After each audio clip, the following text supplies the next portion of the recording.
Hey, Lan here. Today I just wanted to show you how I make charcoal powder for my drawings. So this is the compressed charcoal I use and this is the sandpaper. All I am doing is rubbing the compressed charcoal on sandpaper and slowly it starts creating charcoal powder. Right now I am collecting the powder in this small plastic tub, but honestly I wouldn't recommend this. If you are trying this yourself, just keep a sheet of paper under the sandpaper. It will be much easier to collect the powder.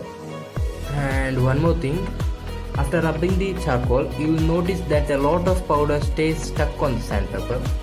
Don't waste the powder. Just take an old brush and gently brush it off from the sandpaper. I would suggest using an old brush for this. No need to use a new one because it will get dirty anyway.